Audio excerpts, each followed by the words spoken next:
उत्तर प्रदेश की 8 लोकसभा सीट पर चुनाव होने जा रहा है और उस चुनाव की पूरी तैयारी सभी पार्टी पहुंच चुकी हैं और मतदान किस मुद्दों पर होगा। इस उत्तर प्रदेश की 8 लोकसभा सीट पर चुनाव होने जा रहा है और उस चुनाव की पूरी तैयारी सभी पार्टी पहुंच चुकी हैं और मतदान किस मुद्दों पर होगा। इस 8 सीटों पर यूपी की 8 जो सीटें हैं वो पश्चिमी उत्तर प्रदेश है, जहां पर किसानों आंदोलन का मुद्दा और राजपूतों का मुद्दा बहुत जोर शोर से उठाया गया है। और जो राजपूत है, जो किसान है, और ये निर्णायक हैं यूपी की 29 सीटों में, लेकिन 8 सीटों पर मतदान होने जा रहा है। उन 8 सीटों पर जो मतदाता है, हिंदू मतदाता है, राजपूत है, किसान है, वो किस आधार पर वोट करेगा, दिलचस्प है। इस जो एनालिसिस हम देने जा रहे हैं उस एनालिसिस से साफ हो जाएगा कि भाजपा की इस 8 सीटों पर मुसीबत खड़ी होने वाली, मुश्किल में, संकट में आने के चांस बन रहे हैं। जिस तरह सुबह सुबह अगर लंबी लंबी कतारें लगती हैं और चुनाव मतदान के लिए ज्यादा से ज्यादा लोग मतदान करते हैं, तो इससे साफ हो जाएगा वह भाजपा के खिलाफ है। और वहीं दूसरी तरफ भारतीय जनता पार्टी बड़े स्तर पर हिंदुत्व और राम मंदिर के मुद्दे को आगे बढ़ाने पर लगी हुई है। कल रामनवमी पर भाजपा और सामाजिक संगठनों बड़े स्तर पर प्रदेश देश में काम किए, तो हिंदू मुद्दा हावी है, किसान या राजपूत का। इस आधार पर इन 8 सीटों पर मतदान होना है। उन 8 सीटों की विस्तार से बात करेंगे कि वहां पर कौन कौन प्रत्याशी किस पार्टी से हैं। पहले जो सीटों पर मतदान हो रहा पश्चिम उत्तर प्रदेश में सहारनपुर, कैराना, मुजफ्फरनगर, बिजनौर, नगीना, मुरादाबाद, रामपुर, पीलीभीत, इन सीटों पर जो त्रिकोणीय मुकाबला है, दो के बीच में फाइट है। भाजपा कहां कमजोर है, समाजवादी कहां कमजोर है, पूरी बात करेंगे। तो नमस्कार, मैं एसबी सागर, टीपीएन 20 न्यूज। दोस्तों, गुजारिश, छोटी सी गुजारिश के अगर आप नए हैं तो चैनल को सब्सक्राइब करें और बेल आइकन को हिट करें, मुझे सपोर्ट करें। दोस्तों, बहुत मेहनत से कंटेंट बनाता हूं और मुझे उम्मीद है कि मेरा कंटेंट जो है आपको पसंद आएगा। जब आपको पसंद आएगा तो पसंद वाला लाइक वाला बटन हिट कर दें, जिससे मुझे पता चल जाएगा कि आपने मुझे सपोर्ट किया है। तो धन्यवाद आपके सपोर्ट के लिए, सब्सक्राइब के लिए। तो मेरे साथ बने रहिए। 8 सीटों को विस्तार से एनालिसिस, विस्तार से चर्चा। पश्चिम उत्तर प्रदेश में पहले किसान आंदोलन, एमएसपी को लेकर, और फिर मोदी के मंत्री, गुजरात के मोदी के केंद्रीय मंत्री परसोत्तम रूपाला ने एक विवादित बयान दे दिया। उस विवादित बयान को लेकर देश भर के राजपूत समाज, 22 करोड़ राजपूत समाज, क्षत्रिय समाज धरने पर बैठ गए, प्रोटेस्ट करने लगे। उनका आरोप है कि जो रूपाला है, गुजरात के राजकोट से सांसद, केंद्रीय मंत्री हैं, उन्होंने उन पर अशोभनीय टिप्पणी की है और राजपूत समाज झुकने को तैयार नहीं।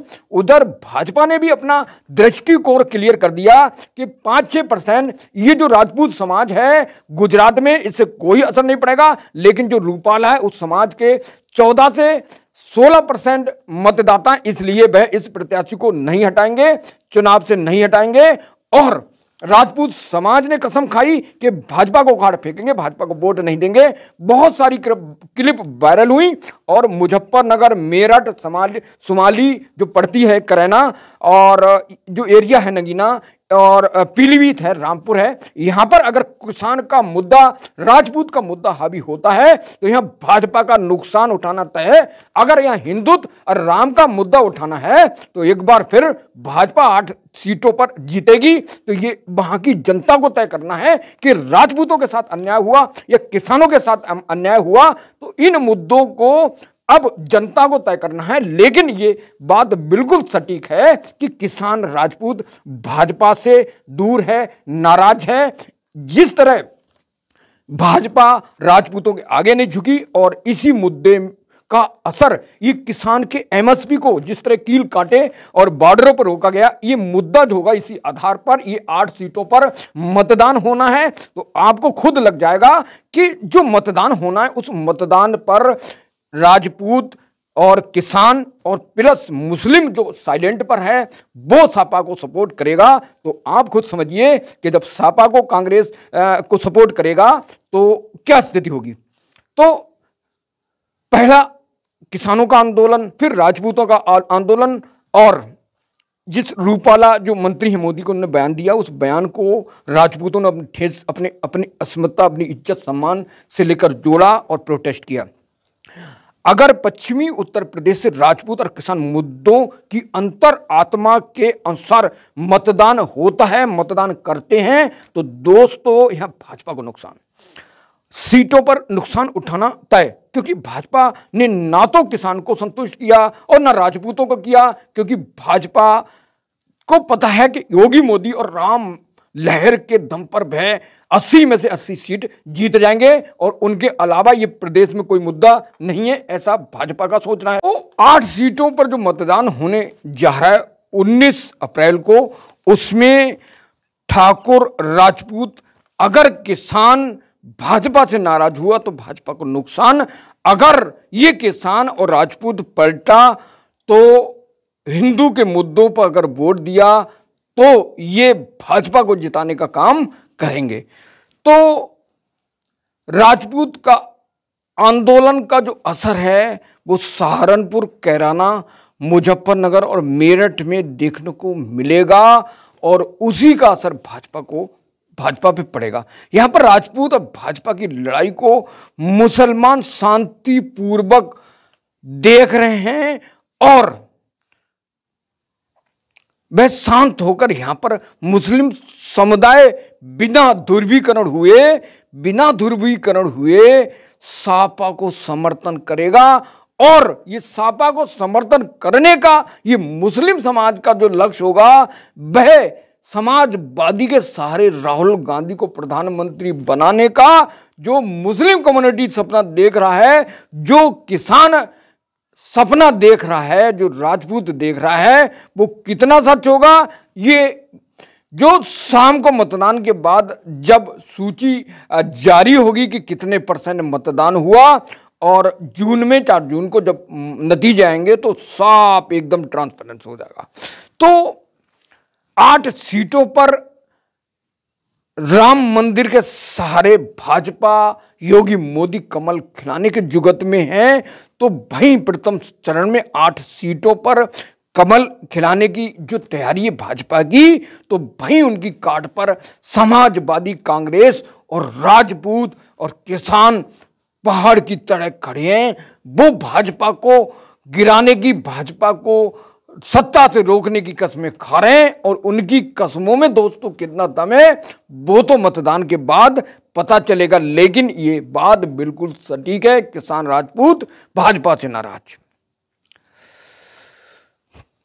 और मुसलमान मैंने बताया कि चुपचाप देख रहा है कि भैया सरकार बीजेपी के हिंदुत्व का मुद्दा है, शांत रहिए और शांत रह के वो समाजवादी को ही 70-80% सपोर्ट करेगा और बचा वोट बीएसपी को मिलेगा। जबकि बीएसपी मायावती का कार्यकाल बेहतरीन कार्यकाल था, लेकिन समस्या ये है कि ये मुस्लिम समाज है, उसको मायावती पर भरोसा नहीं है, बसपा पर भरोसा नहीं है, क्योंकि वह सोचती है अपने कमेंटों पर, अपने बयानों से कि बसपा कभी भी बीजेपी के साथ जा सकती है, लेकिन समाजवादी बस बीजेपी के साथ नहीं जा सकती।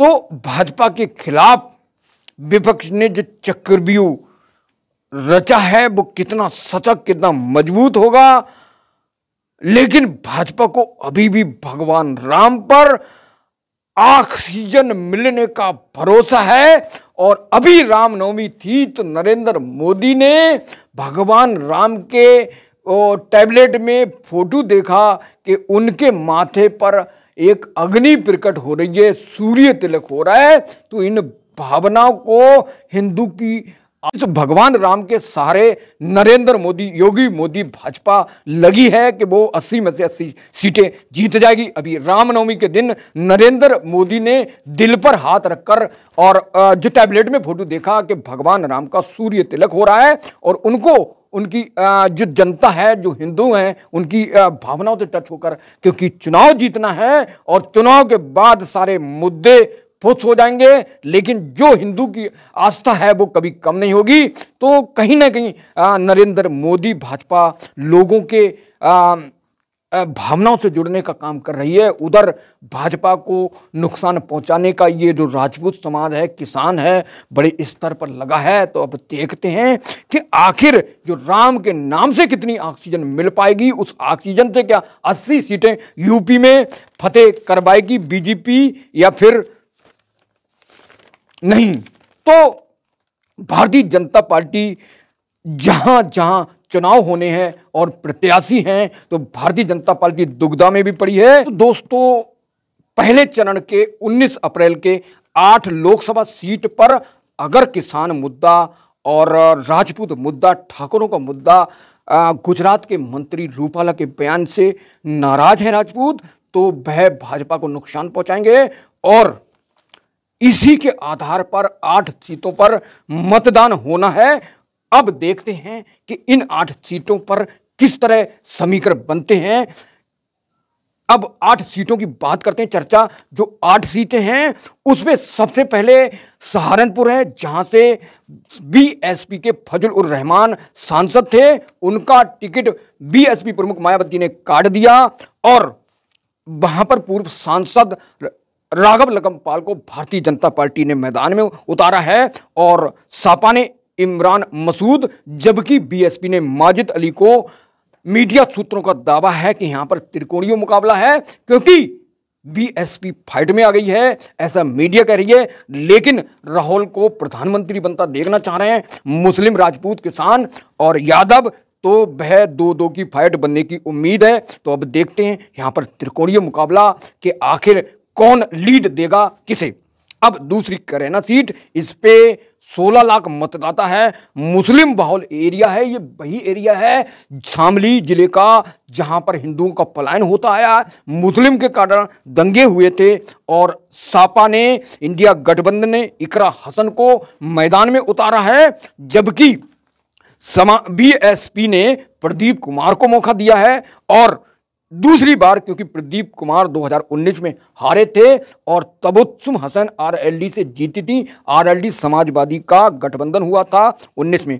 तो यहां पर इकरा हसन को समाजवादी ने उतारा है, बहुत मेहनत की है। अक्सर उनके क्लिप्स सोशल मीडिया पे वायरल होती हैं। लंदन से पढ़ के आई हैं ये इकरा हसन और उनके भाई उनके साथ कंधा से कंधा मिलाकर उनकी मदद कर रहे हैं। तो अब देखना है ये मुस्लिम माहौल में कमल कैसे खिलाएंगे प्रदीप कुमार या फिर समाजवादी इकरा हसन जीत जाएंगी, ये बताना मुश्किल है। मुस्लिम समाजवादी को सपोर्ट करेगा 70-80% और वही मुद्दा जो मैंने पहले बताया कि राजपूत किसानों का मुद्दा रहा, तो बीजेपी नुकसान में। मुजफ्फरनगर की बात करें, केंद्रीय मंत्री संजीव बालियान को एक बार फिर भारतीय जनता पार्टी ने टिकट दिया और यहां पर जो है समाजवादी ने हरिंदर मलिक को मैदान में, इंडिया गठबंधन ने, और मायावती ने धारा सिंह प्रजापति को मैदान में उतारा है। तो यहां पर भी ये मुजफ्फरनगर जहां पर दंगे हुए करते थे किसी जमाने में, और योगी इसी चीज को बार बार कहते हैं, सीएम योगी उत्तर प्रदेश के, कि सब बस बीजेपी की सरकार आई है तब से यूपी में दंगे खत्म हो गए हैं। तो अब यहां पर हरिंदर मलिक जाट और संजीव बालियान और धारा सिंह प्रजापति के बीच में त्रिकोणीय मुकाबला। तो देखते हैं कौन फाइट में लीड देता है, कौन जीता है। बिजनौर से बात करते हैं। बिजनौर पर मूलक नागर बीएसपी के सांसद थे, मायावती ने पार्टी से निकाला और उनके स्थान पर बीएसपी ने विजेंद्र सिंह को टिकट दिया, मैदान में उतारा, जबकि बीजेपी ने चंदन चौहान आरएलडी के प्रत्याशी को उतारा है। बीजेपी आरएलडी का गठबंधन यशवीर सिंह को समाजवादी ने प्रत्याशी बनाया। नगीना सीट पर भारतीय जनता पार्टी ने ओम कुमार को मैदान में, जबकि पूर्व एडीजे मनोज कुमार को समाजवादी ने उतारा है। तो जिनकी बात चल रही थी एएसपी आजाद समाज पार्टी चंद्रशेखर की कि वह इंडिया गठबंधन से लड़ेंगे, उन्हें निराशा लगी, उन्हें अपने पार्टी से चुनाव लड़ा। यहां पर चंद्रशेखर की स्थिति मजबूत है, दलित बहुल एरिया है और काफी मेहनत की है चंद्रशेखर रावड़ ने। तो अब देखते हैं कि चंद्रशेखर रावड़ उनकी जो भी चुनाव चिन्ह है उसके आधार पर जीत पाएंगे या यहां पर त्रिकोणीय मुकाबला देखना है। और गिरीश जाटव यहां से सांसद थे जिनको बुलंदशहर से मैदान में उतारा मायावती ने। बदली परिस्थिति है। नगीना लोकसभा सीट पर चंद्रशेखर मजबूत स्थिति में हैं और अखिलेश यादव ने, जयंत चौधरी ने अपने प्रत्याशी को उतार दिया है। अब यहां पर त्रिकोणीय मुकाबला, यहां पर एक बार फिर चंद्रशेखर की स्थिति मजबूत है। तो अब देखते कितनी मजबूत है, चार्ट 2 में पता चलेगा। मुरादाबाद लोक सीट पर ठाकुर सर्वेश सिंह को बीजेपी ने मैदान में उतारा है और वहीं जो मुरादाबाद से समाजवादी के सांसद थे एसटी हसन, जिनका टिकट काट दिया है, उन्हें रामपुर से बात हुई, ना रामपुर का रखा ना मुरादाबाद का, उनकी जगह रुचि बीरा को मैदान में उतारा है, जिनको बीएसपी ने 2019 में आंवला लोकसभा सीट से लड़ाया था, जो धर्मेंद्र कश्यप से हार गई थी। यहां पर इरफान सैफी को बीएसपी ने मैदान में उतारा है। रामपुर लोकसभा सीट पर सांसद हैं घनश्याम लोधी और यहां पर जो समाजवादी और इंडिया गठबंधन ने मोहित हिजबुल्लाह को मैदान में उतारा। ये वही हिजबुल्लाह है जिन्होंने 14 अप्रैल को बाबा साहब अंबेडकर की जयंती थी, बिलासपुर में गए थे, वहां पर संजय कपूर कांग्रेस के नेता ने प्रोग्राम कराया था और ये बाबा साहब की प्रतिमा पर माला अर्पण कर बिना चले आए। इनका कहना था कि हमारे शरीयत कानून के अनुसार किसी भी मूर्ति, पत्थर की मूर्ति पर माला अर्पण नमस्कार करना हराम है। तो दोस्तों, ये जो रामपुर की जनता है इस बात को याद रख के मतदान करेगी, जिन्होंने संविधान रचा और कानून दिया देश के लिए, लोगों की जिंदगी में लोगों की जिंदगी को उच्च बनाया और उनकी जीवन की मुख्यधारा में लाने का काम किया। उनके साथ इस तरह की घिनौनी हरकत से तो इस हिजबुल्लाह को आपको देखना है कि हिजबुल्लाह को घनश्याम लोधी या फिर जीशान बसपा प्रत्याशी कैसे हराते हैं। तो इमाम हैं और इमाम एक अच्छे व्यक्ति होते हैं, लेकिन उन्होंने इस तरह की हरकत की तो अब हरकत पर ये रामपुर की जनता 19 अप्रैल लोकसभा चुनाव में तय करेगी कि हमें किसे वोट देना है। पीलीभीत बहुत हॉट सीट है और इस हॉट सीट पर भारतीय जनता पार्टी ने मेनका गांधी के पुत्र वरुण गांधी को टिकट काट दिया। दोस्तों, वरुण गांधी को साइडलाइन कर दिया। वरुण गांधी ने उसके बाद एक चिट्ठी लिखी भावुक पीलीभीत की जनता को और उससे यह साफ हो गया कि वरुण की जगह जितिन प्रसाद को योगी सरकार में मंत्री, कैबिनेट मंत्री जितिन प्रसाद को मैदान में उतारा। तो यहां पर वरुण गांधी चुनौती बने और दूसरी तरफ इंडिया गठबंधन के समाजवादी प्रत्याशी भगवत सरन पूरी फॉर्म, पूरी ताकत, पूरी ऊर्जा के साथ क्षेत्र में लगे। उन्हें भरोसा है कि जो कुर्मी समाज के लोग हैं, 4 बार यहां पर कुर्मी सांसद बना, उन्हें प्रतिनिधि मिलना चाहिए और पीलीभीत का जो वोट है कुर्मी समाज के लोग वो 50% दे रहे हैं, ऐसा मीडिया सूत्रों का दावा है। तो एक तरफ भगवत सरन और दूसरी तरफ वरुण गांधी क्या जितिन प्रसाद को हरा पाएगा और जितिन प्रसाद का दावा है वह हर हाल में यहां पर कमल खिलाएंगे, भगवा लहराएंगे। तो पीलीभीत की जनता तय करेगी कि कमल खिलेगा या साइकिल चलेगी, या तो तीसरे प्रत्याशी बसपा से अनीस अहमद फूल बाबू हैं या पर जीतेंगे। तो ये 8 सीट थी। अपनी दिल की आत्मा पर, हिंदुत्व के नाम पर या मुसलमान के नाम पर या देश के संविधान के नाम पर आपको अपनी अंतर आत्मा के हिसाब से वोट करना है, इस पर्व को मनाना है और इस पर्व की सम्मान रखना है। हमें जो सुविधाएं मिलती हैं लोकसभा चुनाव वोट देकर मिलती हैं, तो इस पर्व का आनंद लीजिए। अपने मर्जी के प्रत्याशी को वोट कीजिए, अपने परिवार का ख्याल रखिए और इंतजार करिए 4 जून को कि आपका प्रत्याशी जीत के आ रहा है, चाहे वो हिंदू है, मुस्लिम है, सिख है, ईसाई हो। देश के इस महापर्व में हिस्सा लीजिए और एक बार फिर मिलेंगे नेक्स्ट वीडियो के साथ, नेक्स्ट न्यूज के साथ। हमारे सभी व्यू और नए जो हमारे साथ जुड़े हैं उनसे आग्रह है कि चैनल को प्लीज सब्सक्राइब कर लें और हमें सपोर्ट करना है तो लाइक वाले बटन को हिट करें और हमारे साथ बने रहें। हम आपको बेहतरीन से बेहतरीन कंटेंट देने की कोशिश करेंगे। कोई इंप्रूवमेंट देना चाहते हैं तो कमेंट करें ताकि हम आपके इन सम्मानितजनक कमेंट को अपने न्यूज में शामिल कर सकें, अपने वीडियो में शामिल कर दें। Thank you so much. जय हिंद।